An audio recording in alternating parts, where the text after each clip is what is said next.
I curse a lot in this video, okay? Ho ho hello. Thank you for stopping by. My name is Becky and this is Bex Reads, and today I am here to share with you my 5 worst books of 2024. Get ready to listen to me rant. So I never do a top 10 worst because I just don't want to deal with 10 of the worst books of my year. I don't even want to talk about these 5 books, but we're gonna. Coming in at number 5 is His Darkest Craving by Tiffany Roberts. I hated this book because the female main character in it was so damn stupid.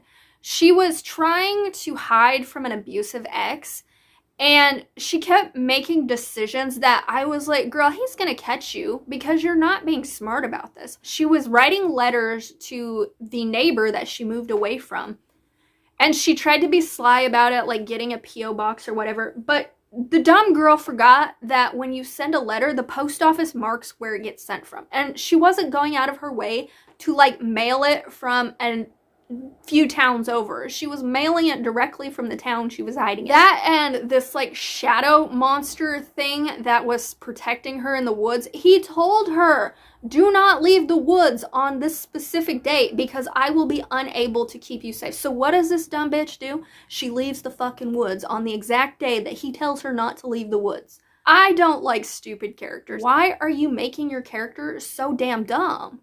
Come on now. Coming in at number 4 is Bride of the Sea by Emma Hamm. And I hated this book because the female main character was so damn naive.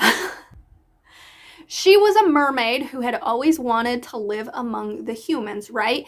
And so she latches on to the first male human that she sees. She goes on land and she's not like tied to this man. She's not married to him.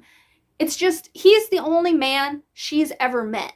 So she latches on to this man who is poor and has nothing to offer her. He's also really not the nicest guy to her. And while she's in this little village getting to know the people there, she crosses paths with a couple different men who are really nice to her, who take an interest in what she's thinking and feeling and all that, who have money and could actually provide her with a stable and wealthy life. But this naive chick, she chooses to stay with this poor dumbass.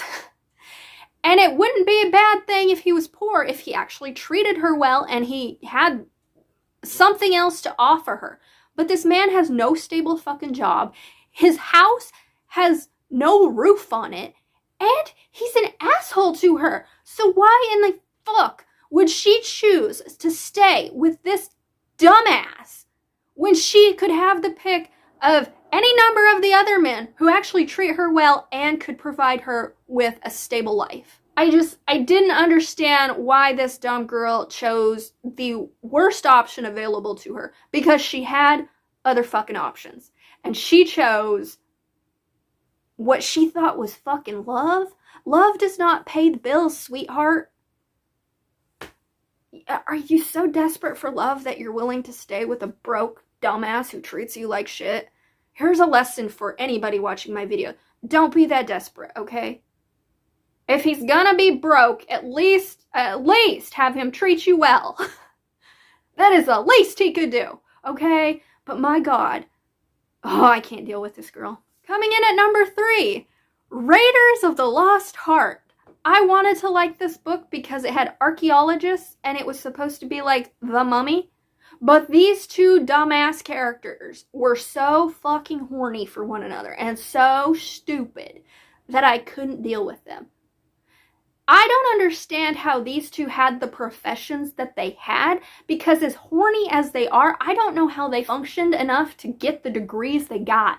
This stupid girl, the reason she doesn't like this guy is because in college, he took an opportunity that she was supposed to have. Which, great, yeah, be mad at him about that. That's an excellent reason to not want to be in a relationship with somebody, is because they sabotaged your chances to follow your dreams. She turns around and she lets all that fly out the window. She lowers her standards so much that they would have to dig to find him, because she jumps into his tent the first day on the job that they are working together. And I'm like, what the fuck was the point of you hating him if you're just gonna jump into bed with him? And what I liked this about this character is that she was very sexually free. You know, she didn't have a problem talking about sex, talking about her vibrators or anything like that. I was like, good for you, girl, good for you. But this girl also, all she fucking did was complain about the fact that everybody in this archaeological profession just saw her as tits and ass, and they didn't take her seriously. I wouldn't take you seriously either if you jumped into bed with a coworker the first day on a fucking job. Why are you giving people this ammunition to think this about you if you don't want them to think this about you? Either embrace your sexuality and be okay with people calling you tits and ass, or don't be tits and ass. It's that simple. Also, why the fuck are you walking around an archaeological dig with your tits hanging out and your ass cheeks showing? Nothing about this girl said professional to me. He wouldn't just tell her the problem that he had, that he needed her help for in the first place. It's like, you've sabotaged her once already. Why won't you just tell her you need her help because your damn mom is dying and you need the money from this dig? I'm getting hot. This shit's working me up into a frenzy. You see why I didn't want to make this video my 10 worst? Because these 5 fucking annoy me enough as it is. Okay, number 2. This one I'm not going to get as worked up about because this one was just disturbing and depraved, okay? And that is Sister Made Monster. It's coming in at number 2. This was one of the most disturbing, disgusting, overly sexual books I have ever read. It did keep me reading because I genuinely was like, oh my god, what am I reading? And I wanted to know, like, how this world was going to end. But Jesus, Pete, man, when you are digging your fingers around in somebody's gray matter brain tissue to have an orgasm, that is so messed up. And this isn't even a dark romance. This is a horror. It was horrific, but there was just so much overly sexual content in this book. Like, the bad guys who were turning into monsters, their whole thing was that they got sexual gratification from murdering people in the most violent of ways. Jesus save me, because this was depraved on a level that I don't like to touch. Coming in at number 1 is a book that I actually read this month, and that was Nectar of the Wicked. This is a fantasy romance, and it seemed fine at first, but once again, these characters were so horny for one another. Why are you lowering your standards to a guy who literally hurts you? Literally just met this dumbass. It's not like you're even in a committed relationship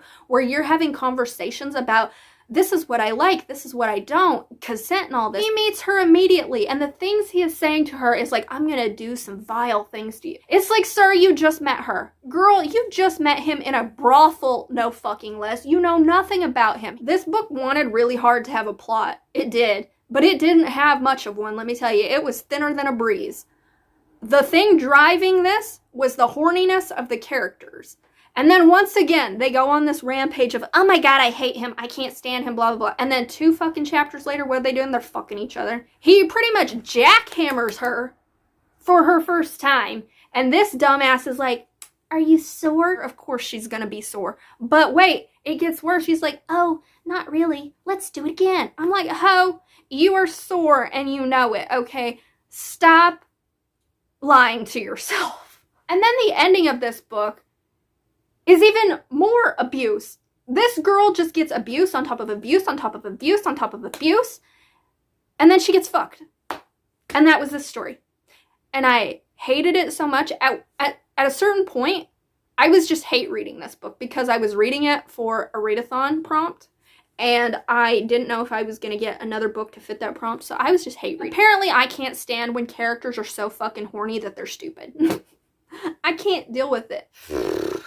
So those were my 5 worst books of 2024. So let me know down in the comments, did you read any of these books and what were your thoughts on them? Even if they were your favorite book of the year, let me know. But if you don't want to comment that but would like to let me know that you made it to the end of this video, could you leave me a fire emoji? Because I would burn all these.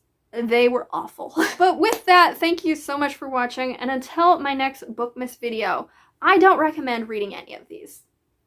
Bye.